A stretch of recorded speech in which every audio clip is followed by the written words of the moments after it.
I want to tell you a story. It's kind of a corporate horror story, and the scary part is, it's all true. It's about how something you definitely have lying around your own company's digital junk drawer, a forgotten set of keys, can literally bring an entire business to its knees. Yep, you heard that right. 6 months. That's all it took. A thriving, respected company, poof, gone. Just like that. So what happened? Was it a market crash? A terrible product launch? Nope. The killer came from inside. It was a ghost, a digital ghost, just lurking in their machine, waiting for the perfect moment to strike. So how on earth did this happen? Let's break it down. To really get what went wrong here, we first need to understand the crime scene. Not a physical one, but the digital fortress where all the company's secrets were kept. So, I want you to think about your company's data, your servers, your files, like a high-security office building. And this isn't just some random analogy. It's actually a super accurate way to visualize how digital access works in the real world. And what's so cool is how perfectly this building metaphor maps to the tech we use every day. So look at this. Your employee ID card, that's your domain user account in Active Directory. The access that gets you into, say, the finance department. That's what we call a security group. The main gate you have to go through just to get into the building lobby. That's your share permissions. And then the specific lock on your own office door, that, my friends, is your NTFS permission. Okay, now this next part is absolutely crucial, so lean in.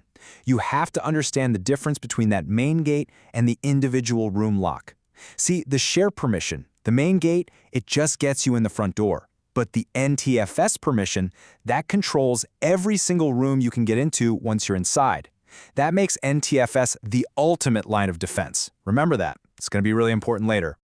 All right, so we've got the lay of the land and understand the security setup. Now, let's meet the bad guys, the ones who are sent to rob the place. So say hello to Paul and Jack. To everyone else at the company, they were just a couple of accounting interns. But behind the scenes, they were corporate spies. And their mission was simple but absolutely devastating. Get in, find the most valuable data, and walk out with all of it. Paul was the impatient one. He decided to go with the smash and grab approach. He found the digital door to the official employee folder, where all the good stuff is, and he just started rattling the handle over and over and over again, just trying to force it open. He was making a ton of noise. But here's the thing Paul completely missed. The building has security cameras. In our digital world, we call this object access auditing. Just think of it like a CCTV system that logs every single time someone tries to open a door, whether they succeed or not. And that was his big mistake. Every time he tried that digital doorknob, bam, an access denied event popped up in the log. The security team suddenly saw this huge flood of alerts all pointing to one person. They checked the digital footage, and yep, it traced right back to Paul's ID. He was caught red-handed, fired on the spot. So spy number 1 is out of the picture. But here's the lesson. The real threat isn't the guy making all the noise. It's the one who moves in silence. And that's where the real damage, the company-ending damage, was about to happen. See, Jack was smarter. He watched what happened to Paul and learned a valuable lesson. He knew forcing doors would just get him caught. So instead of a digital crowbar, he went looking for a key someone had forgotten or just left behind. And wouldn't you know it? He found one.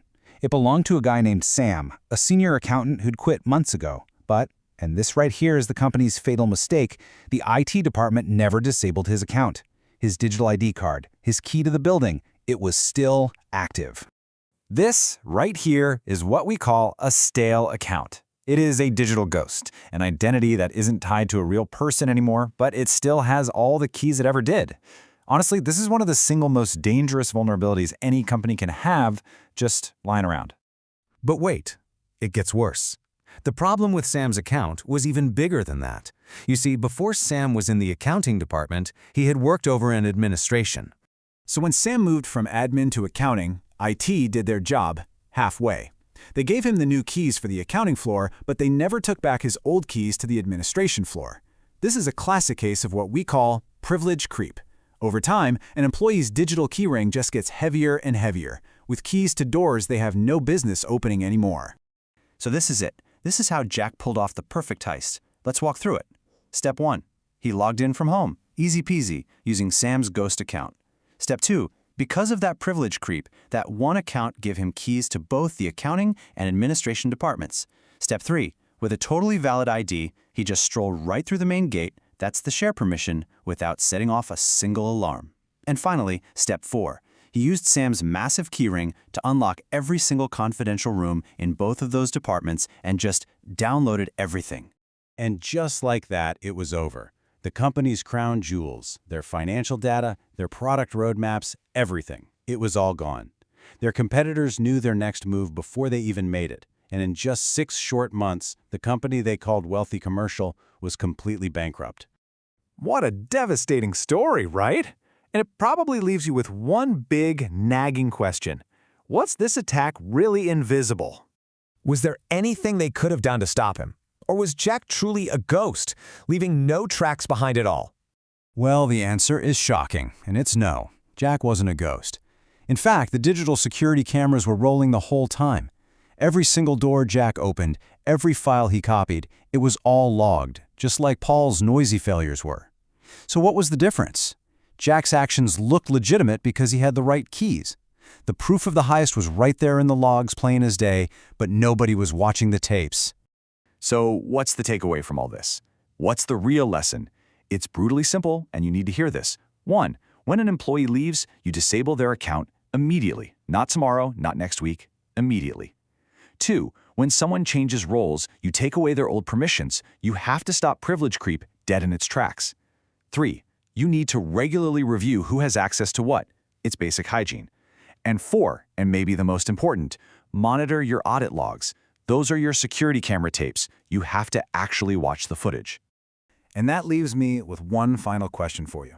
Think about your own company right now. You probably know who has keys to your building today.